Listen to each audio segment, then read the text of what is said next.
میرے آقا کو دیکھو گے چمکنا بھول جاؤ گے۔ اعوذ باللہ من الشیطان الرجیم، بسم اللہ الرحمن الرحیم۔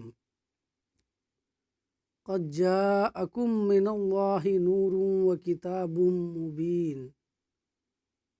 صدق اللہ۔ صلی اللہ علی النبی الامی وعلی آلہ وصحبہ وسلم۔ محترم ناظرین، آج میری گفتگو کا عنوان ہے حضور صلی اللہ علیہ وسلم کی بعثت سے پہلے عرب کے چند خدا پرست لوگ۔ بعثت نبوی سے 5 سال پہلے وصال ثابت ماننے کے باوجود ہمارے بعض علماء اسلام نے انہیں رسول اللہ صلی اللہ علیہ وسلم کے صحابہ میں شمار کیا ہے۔ اس کی بنیاد صحابی کی تعریف کے بعض قیود کی شرح و توضیح میں علماء کا اختلاف ہے، جس کی تفصیل اس کے اپنے محل میں موجود ہے۔ ان کے بارے میں ابن اسحاق نے حضرت اسماء بنت ابی بکر کا یہ قول ذکر کیا ہے کہ میں نے زید بن عمرو بن نفیل کو دیکھا کہ وہ کعبہ کی دیوار سے ٹیک لگا کر کہہ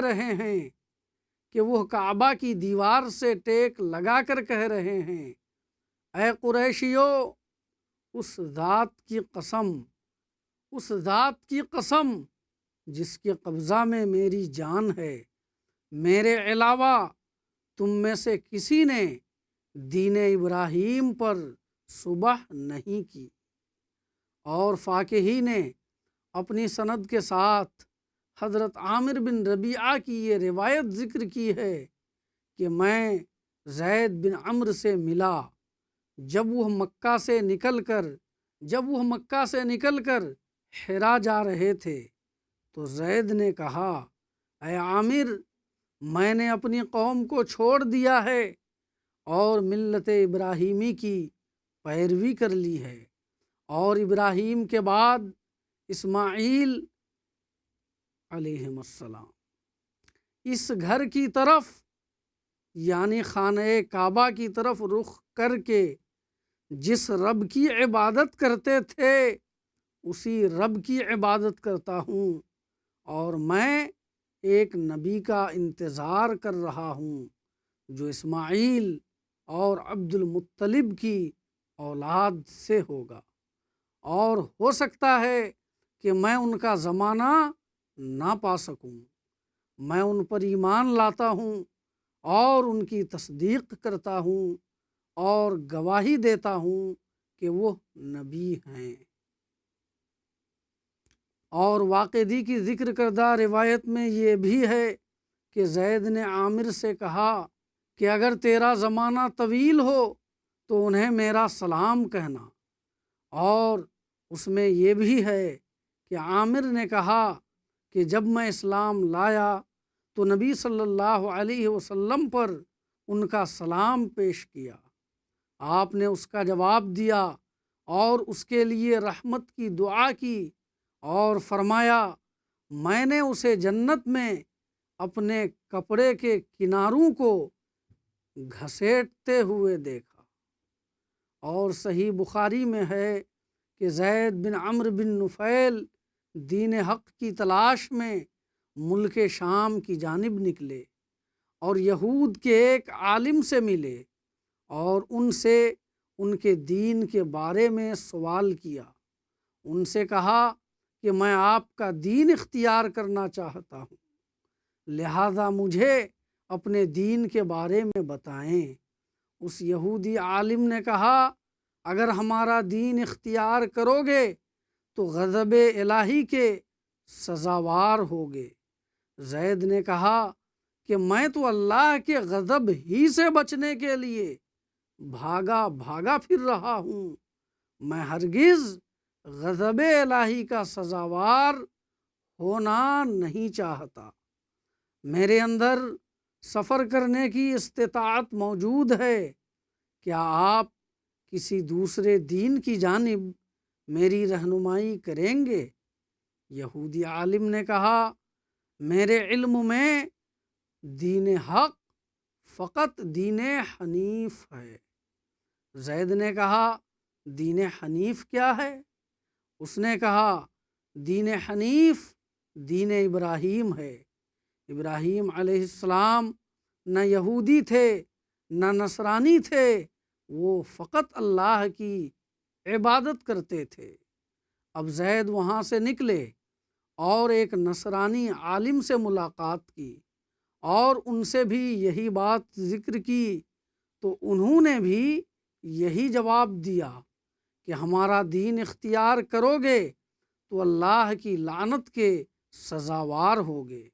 زید نے کہا، میں اللہ کی لعنت ہی سے بھاگ رہا ہوں، میں ہرگز اللہ کی لعنت اور غضب میں آنا نہیں چاہتا۔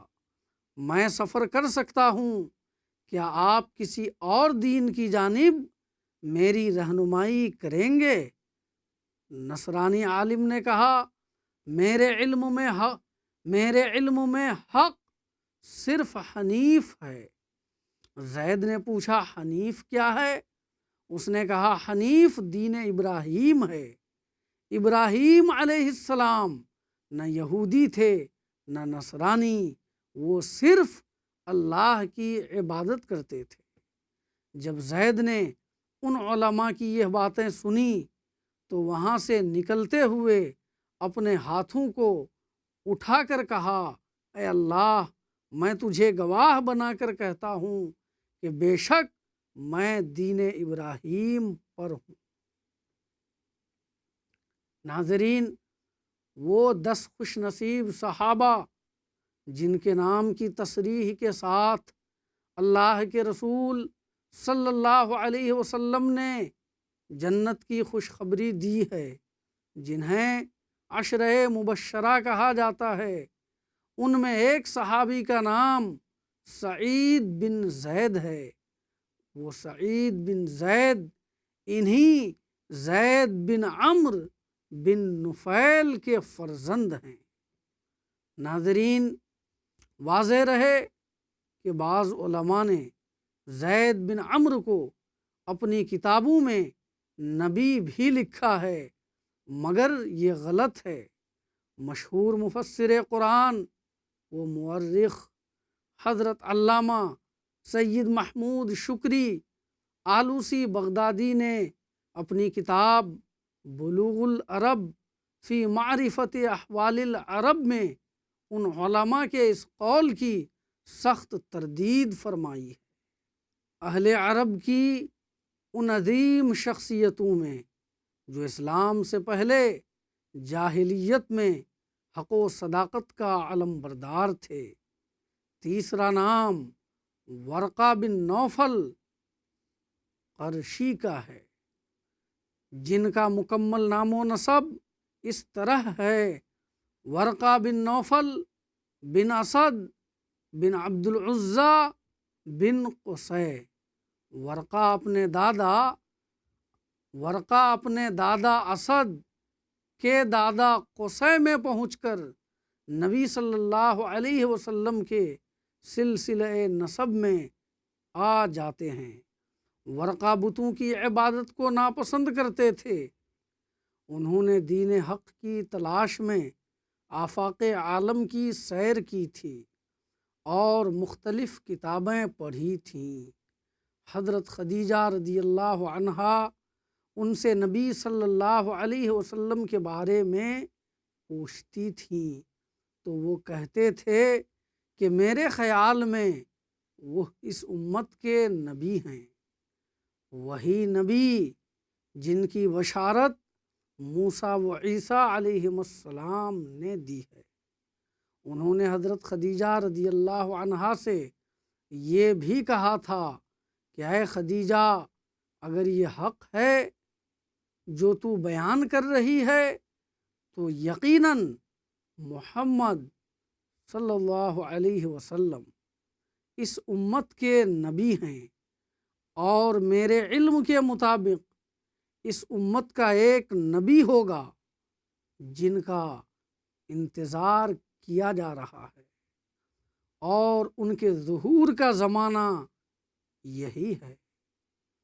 ابو الحسن برہان الدین ابراہیم بقاعی شافعی نے بذل النصح والشفقہ للتعریف بصحبت السید ورقہ کے نام سے ورقہ کے ایمان اور ان کی صحابیت کے اثبات میں ایک کتاب تصنیف کی ہے، جس میں اپنے مضمون کو دلائل و براہین سے ثابت کرنے کے ساتھ ان لوگوں کی سخت تردید کی ہے جنہوں نے ان کی صحابیت کا انکار کیا ہے۔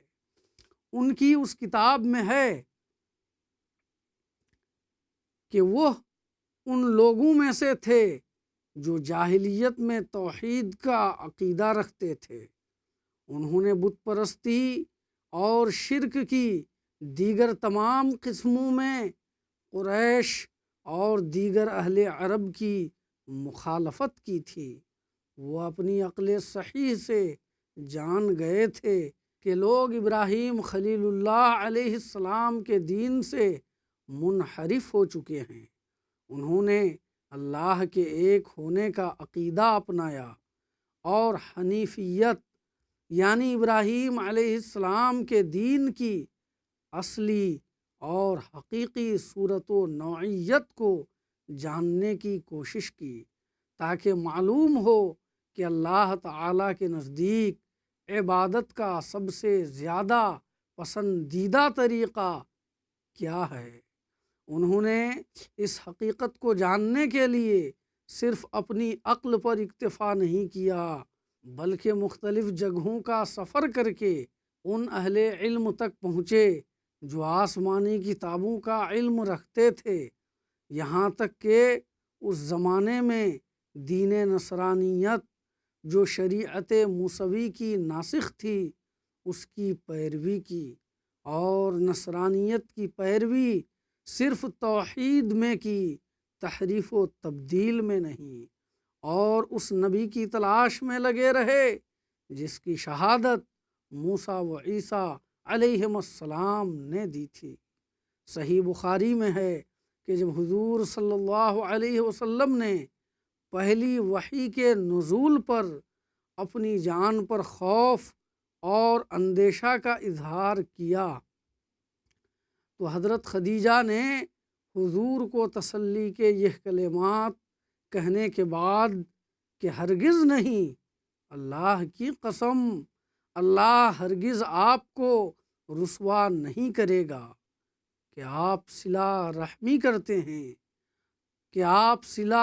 کرتے ہیں اور محتاجوں پر خرچ کرتے ہیں اور مہمان نوازی کرتے ہیں اور راہ حق میں پیش آنے والے مصائب پر لوگوں کی مدد کرتے ہیں۔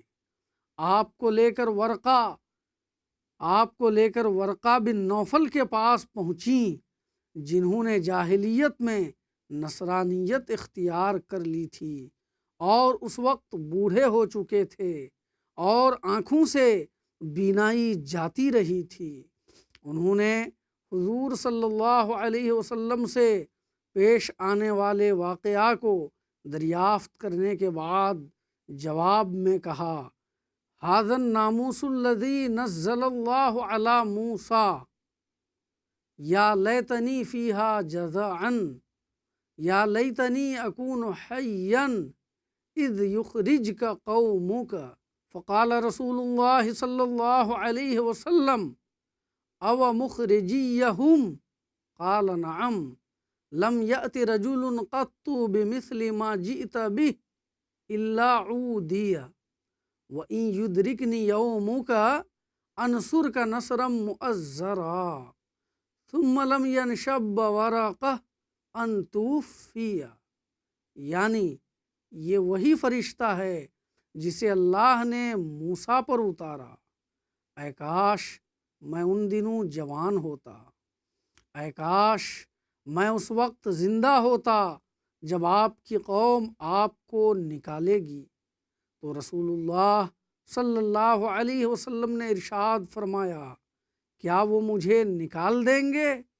ورقہ نے کہا، ہاں، آپ جو چیز لے کر آئے ہیں اس طرح کی چیز جب بھی کوئی مرد لے کر آیا ہے، آپ جو چیز لے کر آئے ہیں اس طرح کی چیز جب بھی کوئی مرد لے کر آیا ہے اس کے ساتھ دشمنی کی گئی ہے۔